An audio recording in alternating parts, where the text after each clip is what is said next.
Annyeonghaseyo Yorobun, kembali lagi di kelas Pasca Hangul level 1. Hari ini kita akan membahas materi mengenai dan eso. Maka dari itu mari kita simak tentang materinya. Nah, pertama kita akan mempelajari tentang kata dulu. Di sini ada kata odi yang artinya di mana. Nah, ini juga kata odi bisa digunakan untuk menjadi pertanyaan. Contohnya di sini ada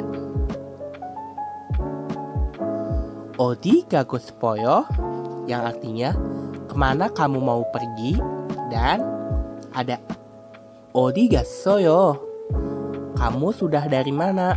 Ada juga di sini odi soyo kamu ada di mana. Jadi odi ini bisa digunakan untuk menanyakan tempat atau keberadaan kamu.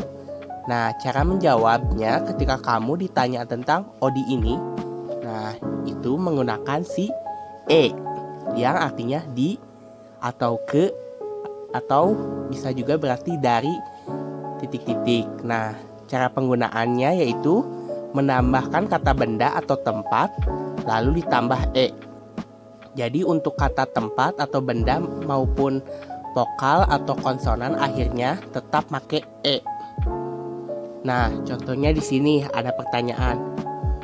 Odi gago spoyo? Kemana kamu mau pergi? Nah, misalnya kamu ingin pergi ke sekolah. Nah, kamu bisa tambahkan hakyo itu kan sekolah. Kamu tambahkan si nya ini untuk menjawab kemana kamu ingin pergi. Nah, jadi di sini aku mau pergi ke si ini, jadi artinya jadi ke. Aku mau pergi ke sekolah. Nah, lanjut. Di sini juga ada pertanyaan. Origasoyo, kamu sudah dari mana? Nah, kamu juga misalkan ingin menjawab saya dari toilet. Nah, kamu bisa tambahin si di belakang si kata tempat kamu berasal tadi. Misalnya kamu dari toilet. Hwajang sil gaso, hwajang sire gasoyo. Saya dari toilet. Nah, ada juga pertanyaan ori soyo. Kamu ada di mana? Nah, kamu bisa tambahkan si juga di mana kamu berada. Misalkan kamu ada di rumah. Nah, jib. Tambahin si kata nya juga. Jadi jib isoyo, jibe isoyo yang artinya aku ada di rumah. Nah, si di ini berasal dari kata yang ini. Nah, lanjut ya. Nah, di sini ada kata eso yang sama artinya dengan tadi, di, ke, dari. Nah, ini juga sama cara pemakaiannya, yaitu dengan menambahkan kata tempat ditambah kata esonya. Namun ini digunakan saat lokasi atau tempat terjadinya sesuatu. Nih, misalnya contohnya seperti ini. Nih, misalkan ada sesuatu atau yang terjadi, misalnya di sini ada kecelakaan. Nah, sagonen ori soyo.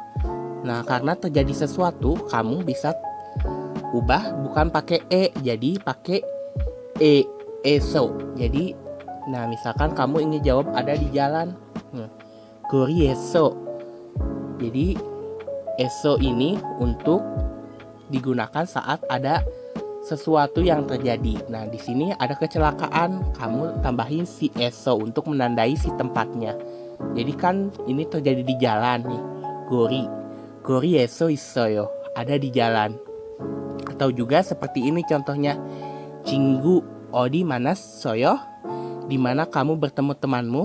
Karena kamu mau menjelaskan itu terjadi saat di kantor atau samusil. Nah, kamu tambahin si eso, kejadian saat kamu ketemu dengan temanmu, yaitu di kantor. Jadi samusi reso manas soyo, aku bertemu di kantor. Nah, ada juga eso ini digunakan untuk arti dari sebuah tempat. Nih, misalnya seperti ini. Nah, kamu itu kan berasal dari Indonesia. Nah, kamu bisa tambahin si eso ini untuk penandanya bahwa kamu dari Indonesia. Jadi pakai eso setelah kata tempatnya kamu berasal. Misalkan di sini Indonesia eso wassoyo. Saya berasal dari Indonesia. Nah, mungkin sekian kelas tentang penggunaan e dan eso. Semoga kalian mengerti dan memahaminya. Terima kasih.